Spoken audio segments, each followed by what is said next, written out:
உங்களோட monthly medicines with 20% discount and free டெலிவரியோட வாங்கணும்னா உடனே சக்தி ஃபார்ம் ஆப்பை டவுன்லோட் பண்ணுங்கள். இருக்கக்கூடிய கட்சிகளோடு பேச்சுவார்த்தையை இந்தியா கூட்டணி தொடங்கியிருப்பதாகவும் தகவல்.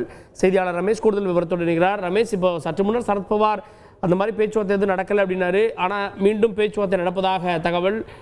இது அஃபிஷியலாக உறுதி பண்ண முடிஞ்சா என்ன மாதிரியான கள சூழல் டெல்லியில்?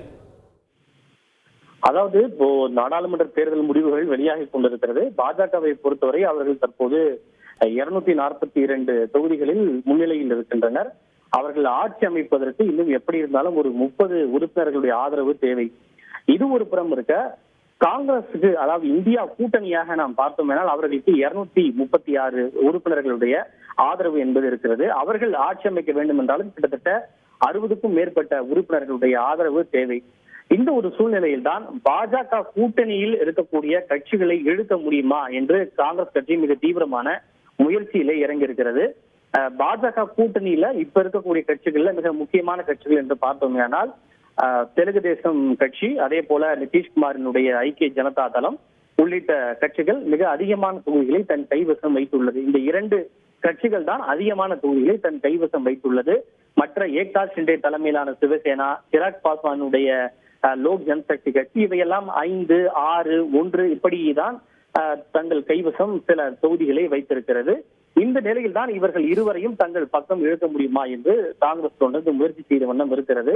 ஏனென்றால் ஏற்கனவே நிதிஷ்குமாரை பொறுத்தவரை பாஜக கூட்டணியிலிருந்து விலகி இந்தியா கூட்டணியை உருவாக்க மிக முக்கிய காரணமாக இருந்து கடந்த ஆண்டுதான் அவர் அந்த கூட்டணியை விட்டு மீண்டும் தேசிய ஜனநாயக கூட்டணியின் பக்கம் வந்தார். அதே போல சந்திரபாபு நாயுடுவும் தேர்தலுக்கு முன்பு வரை அவர் பாஜகவுக்கு எதிரான ஒரு நிலையில் இருந்து தேர்தல் சமயத்தில் தான் பாஜகவோடு தன்னுடைய கூட்டணியை அவர் உறுதி செய்தார். எனவே இவர்கள் இருவரும் காங்கிரசினுடைய முதன்மை இலக்காக வந்து இருக்கிறது. இது தொடர்பாக சில பூர்வாங்க முயற்சிகள் மேற்கொள்ளப்பட்டிருக்கின்றன. சரத்பவார் அந்த முயற்சியை மேற்கொள்ளப்பட்டதாக கூறப்பட்டது. ஆனால் அவர் அதனை வெளிப்படையாக மறுத்திருக்கின்றார். இருப்பினும் மற்ற சேனல்கள் வாயிலாக அவர்களை தொடர்பு கொள்ளக்கூடிய முயற்சியிலே காங்கிரஸ் கட்சி தொடர்ந்து ஈடுபட்டு வருகின்றது. ஆனால் இதற்கு பாஜக கூட்டணி கட்சிகள் என்ன சொல்கிறது என்று நாம் பார்க்க வேண்டும். சிராக் பாஸ்வான், அதாவது சிராக் பாஸ்வானுடைய லோக் ஜனசக்தி கட்சிக்கு 5 தொகுதியில் இருக்கிறது. அவர் என்ன கூறியிருக்கிறார் என்றால், நான் பிரதமர் மோடியிடம் எந்த விதமான பேரமும் பேச மாட்டேன், பிரதமர் மோடியினுடைய ஆட்சிக்கு நிபந்தனையற்ற ஆதரவை நான் கொடுப்பேன் என்று அவர் கூறியிருக்கின்றார். அதே போல ஏக்நாத் ஷிண்டே தலைமையிலான சிவசேனா கட்சிக்கும் ஒரு 5 தொகுதியில் முன்னிலையில் இருக்கிறார்கள். சற்று முன்னதாக கூட அவர் பேட்டியளித்தார், பிரதமர் மோடி 3வது முறையாக அவர் மீண்டும் ஆட்சி அமைப்பார், நாங்கள் எங்களுடைய ஆதரவை கொடுப்போம், பிரதமர் மோடி வளர்ச்சியை முன்னிறுத்தி தேர்தலை சந்தித்திருக்கிறார் என்று அவர் தெரிவித்திருக்கிறார். இவை தவிர இன்னும் சில சிறு சிறு கட்சிகள் இருக்கின்றன. உத்தரப்பிரதேசத்திலே அஜித் சிங்கினுடைய ராஷ்டிரிய லோக்தள் கட்சி, அசோம் கன பரிஷத், இப்படி பல்வேறு சிறு ஹிந்துஸ்தானி அவாமி மோர்ச்சா, இப்படி பாஜகவினுடைய பிற கூட்டணி கட்சிகள் இருக்கின்றன. அவையெல்லாம் கூட பாஜக கூட்டணிக்கே நாங்கள் எங்களுடைய ஆதரவை கொடுப்போம் என்று தெரிவித்திருக்கின்றன. ஐக்கிய ஜனதா தளம் கட்சியினுடைய KC தியாகி, அவர்தான் மிக முக்கியமான தலைவர். அவர் இன்று காலை பேட்டி அளிக்கின்ற போது, ஐக்கிய ஜனதா தளம் நாங்கள் சைடு மாற மாட்டோம், நாங்கள் கட்சி மாற மாட்டோம், நாங்கள் நிச்சயமாக பாஜகவை தான் எங்களுடைய ஆதரவை கொடுப்போம் என்று அவர் தன்னுடைய நிலைப்பாட்டை தெரிவித்திருக்கின்றார். மற்றொரு புறம் இன்று காலை சந்திரபாபு நாயுடுவை பிரதமர் மோடியும் உள்துறை அமைச்சர் அமித்ஷாவும் தொலைபேசியில் தொடர்பு கொண்டு ஆந்திர சட்டப்பேரவை தேர்தலில் வெற்றி பெற்றதற்கு வாழ்த்து தெரிவித்துள்ளனர்.